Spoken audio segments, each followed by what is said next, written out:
Yo, salam alaikum mes amis d'Allah, ici c'est Mr. Kari. Alors j'espère que vous allez bien. Pour ma part, alhamdulillah, tout est nickel comme du miel. Alors aujourd'hui, notre nouvel épisode de Kari Gaming, c'est un peu spécial parce que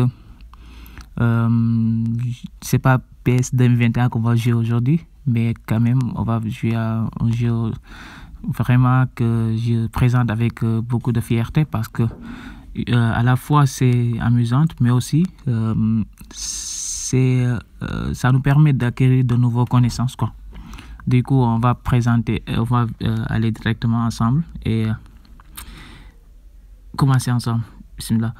Et aussi, l'application, j'ai mis le lien en description. Il y a aussi Ouma Quiz et d'autres que je vais présenter après, Inch'Allah.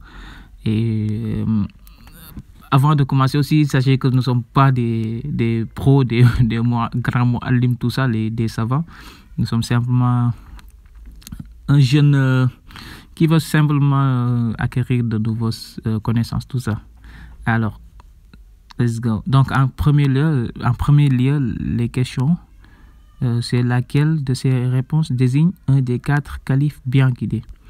On a ici Uqba ibn Nafi', Muaz ibn Jabal, Talha ibn Ubaidillah, Omar ibn Khattab.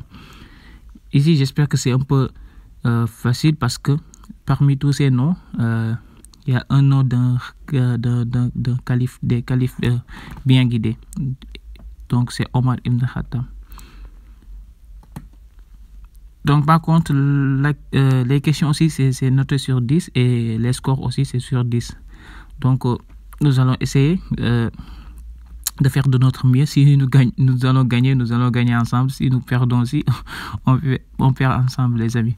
Alors, deuxième question, c'est selon le prophète sallallahu alayhi wa sallam, où l'invité d'Allah fait ses ablutions lorsqu'il va à la mosquée. À la mosquée, chez lui, chez son voisin, dans la nature, chez lui. Quel animal céleste monta le prophète lors de Isra ou Miraj? Isra ou Miraj, c'est la nuit très importante dans l'histoire de l'islam, parce que c'est cette nuit-là où Allah subhanahu wa ta'ala a convoqué notre bien-aimé. Donc c'est un Burak, un Pégase. Pégase, ça veut dire quoi, les amis? J'espère que si vous connaissez, qu'est-ce que veut dire Pégase? Vous mettez ça en commentaire, Inch'Allah. Une licorne, un cheval. Donc c'était Burak, parce que si on se souvient bien, lorsqu'on faisait les tafsirs, quand les prêcheurs prêchent ou ils font leur comment on dit, je pense que c'est dawa. Oui, on nous expliquait que c'est un mi-cheval, mi-homme, je pense. La partie supérieure est humaine et la partie inférieure est comme un cheval. Donc c'est lui, Burak. Quatrième question, c'est où se place celui qui dirige une prière plus de 2 personnes? Ah, ça c'est intéressant. Ça va être un peu compliqué pour que je puisse répondre, mais nous allons essayer de répondre quand même. Derrière, deuxièmement à droite du rang, troisièmement à gauche du rang, devant tout le monde. Ok, où se place celui qui dirige une prière de plus de 2 personnes?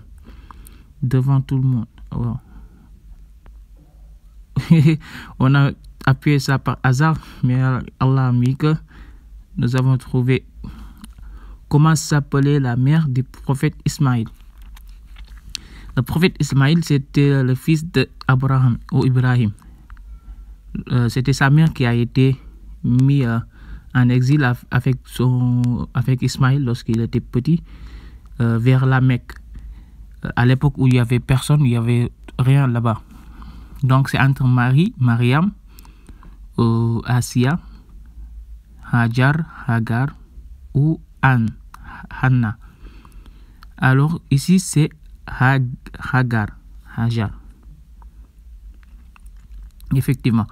Selon le prophète sallallahu alayhi wa sallam, quelle action ne cesse d'être comptabilisée après la mort? Aller à la mosquée, premièrement. Faire le pèlerinage, deuxièmement. une descendance pieuse. Troisièmement, jeûner durant le Ramadan. Donc, ici, la question c'est une descendance pieuse. Alors, c'est comme ça. Notre 7e question, c'est quel livre fut révélé à Moussa, Moïse, que la paix d'Allah soit sur lui? 1. La Torah, le Coran, les psaumes, Zabour ou l'évangile, Injil.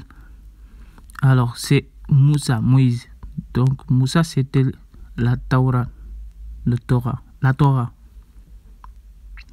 8e question, c'est quel est l'un des 4 critères à privilégier lors du choix de son époux? Wow. Sa beauté, sa culture, sa réputation, ses origines. Okay. Quel est l'un des 4 critères à privilégier lors du choix de son époux ou son épouse? Sa beauté, sa culture, sa réputation, ses origines.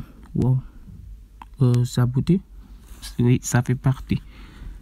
En quoi les vrais croyants sont-ils éprouvés jusqu'à ne plus avoir aucun péché? Ici, c'est un peu complexe. 1. Dans leurs envies. 2. Dans leurs habitudes. 3. Dans leurs idées. 4. Dans leur descendance. En quoi les vrais croyants sont-ils éprouvés jusqu'à ne plus avoir aucun péché? Ok. Donc, c'est dans leur descendance.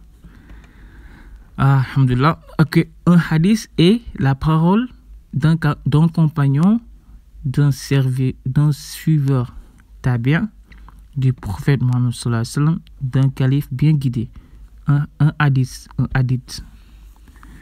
Hadith, donc, on dit que c'est la parole du prophète sallallahu alayhi wa sallam. Effectivement, wow, ton score 10 sur 10. Donc, on a mis ça. Par contre, à chaque partie terminée, on nous met un petit texte. Parfait, mashallah.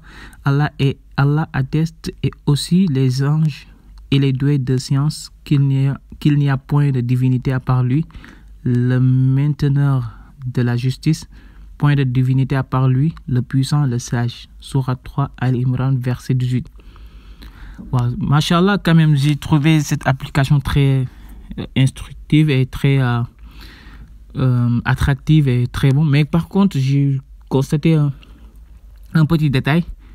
Bon, je ne sais pas comment les développeurs, les frères ou sœurs qui ont conçu cette application, comment ils vont m'entendre, mais j'aimerais que si c'était possible, après les réponses, ou bien si on a faussé quelques questions aussi, ils peuvent nous montrer une partie où on pourrait avoir beaucoup plus de détails. Par exemple, si on a faussé, on a fait une faute sur une question, directement on nous montre la bonne réponse et encore beaucoup plus de détails sur l'origine de cette question posée, quoi.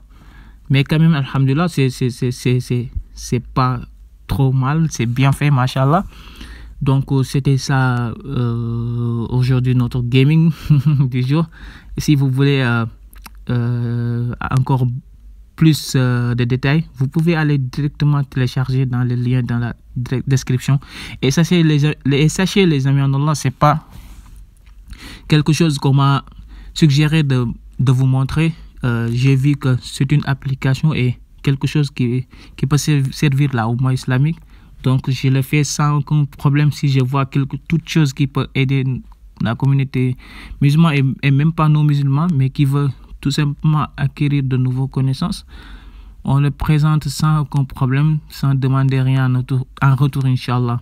Donc, c'était ça. Et la prochaine fois, on va essayer de présenter d'autres choses qui vont servir tout le monde, Inch'Allah. Alors, salam alaikum. Et n'oubliez pas de vous abonner et de liker et de partager. Et aidez-nous à atteindre le maximum possible, les 10 000 abonnés, tout ça, Inch'Allah. Alors, salam alaikum.